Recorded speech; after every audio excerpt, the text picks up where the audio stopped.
আমি যে মেয়েটাকে দায়িত্ব নিতে চাচ্ছি, আমি যা চাচ্ছি তা পাচ্ছি না। আর আমি জোর করতে চাচ্ছি না, মেয়েটার মেন্টাল কোনো ধরনের প্রেশার আমি দিতে চাচ্ছি না।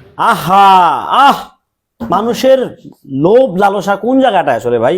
ফাহিম আল চৌধুরী বাংলাদেশের আমরা বেস্ট বিজনেসম্যান, একজন সৎ মানুষ, যে তার মা প্রেমী, মা ভক্ত, সেই ব্যক্তিটাই কিনা ফাইজার দায়িত্ব নিয়েছে।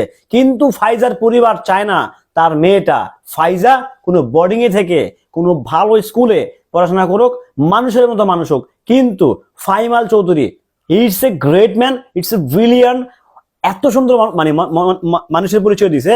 উনি স্বর্ণের হার দিয়ে তাকে বরণ করে নিয়েছে, তাকে রীতিমতো মেয়ের মর্যাদা দিয়েছে ভাই। বাংলাদেশের বেস্ট বিজনেসম্যান।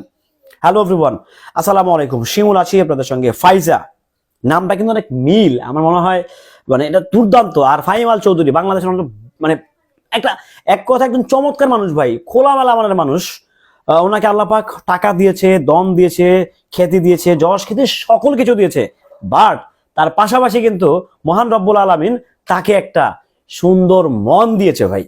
বিশ্বাস করেন, এই ব্যক্তিটা যে এত সুন্দর একটা মন আছে এটা আসলে আমি বুঝতাম না ভাই। কিন্তু উনি যখন সিলেট টাইটান্সের যখন ব্রান্ড অ্যাম্বাসেডর কিংবা অ্যাম্বাসেডর কিংবা মালিক পক্ষ হলেন, তখনই আমার জানা হয়ে গেছে না এই লোকটা কোনো জায়গাতে কি পর্যন্ত তারতম্য করতে চান না। ঠিক এই মানুষটাই, এই যে ফুটপাতে ফুল বেশি হচ্ছে মাইয়াটা ফাইজা, তার দায়িত্ব নিয়েছেন এবং তার পরিবারকে 1 মাসের সময় বেঁধে দিছে যে আপনারা আপনাদের মেয়েকে কি করবেন সেটা পরের ব্যাপার। বাট আমি এই ফাইজাকে কোনোভাবেই আর রাস্তাঘাটে অন্তত ফুল নিয়ে হাঁটতে দেখতে চাই না। কারণ ফাইজাকে ফাহিম আল চৌধুরী কিংবা ফাহিম চৌধুরী তাকে মেয়ের মর্যাদা দিছে। জিনিসটা বুঝেন ভাই। একজন মানুষ তার নিশ্চয় তাকে আল্লাহ পাক ছেলে সন্তান দিয়েছে, মেয়েটা দিয়েছে, আর তারপরেও একটা মেয়েকে, একটা অচেনা ব্যক্তিকে সে তার মেয়ের মর্যাদা মানে তার প্রপার্টির ভাগ দেওয়া ভাই। কি পরিমাণ ভালোবাসা। আমি ফাইজার পরিবারদেরকে ভিডিওতে বলতে চাই, আপনারা হাত দিয়ে স্বর্ণ সরায়েন না, ময়লা সরান ঠিক আছে, মনের ময়লাটা সরান, বাট হাত দিয়ে ফাহিম চৌধুরীর মতো ব্যক্তিদেরকে সরাই দিয়েন না। আপনাদেরকে কি দিতে চাই নাই সে, ফলের দোকান থেকে শুরু করে যা যা করণীয়, যা যা লাগবে, আপনাদের যে কোনো ব্যাপারে যে কোনো সাপোর্ট উনি দিতে প্রস্তুত। তারপরেও কেন আপনারা তারতম্য করছেন? তারপরেও কেন আপনারা হেজিটেট ফিল করছেন?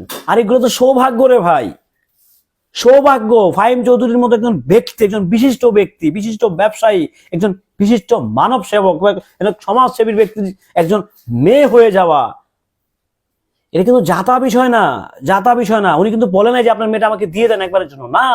আপনার মেয়েকে আপনাদের ফাইজা চৌধুরী মানে ফাইজার যে পরিবারটা আছে, আপনাদের পরিবার, আপনাদেরকে বলছি যে আপনাদের মেয়েকে ফাহিম চৌধুরী সে তার পরিবারের একজন সদস্য বানাতে চাইছে, বানিয়ে ফেলেছে অলরেডি। বাট যদি আপনারা সেই ব্যক্তিটার কথা না রাখেন, তাহলে এটা আপনারা দিন শেষে হারাবেন।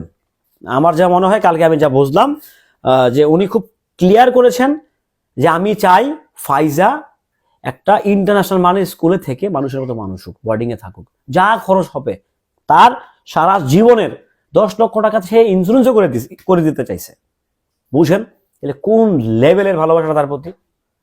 যাই হোক, মেয়েটাও মাশাআল্লাহ খুব সুন্দর, আলহামদুলিল্লাহ, দেখতে মাশাআল্লাহ অনেক সুন্দর, অনেক সুন্দর।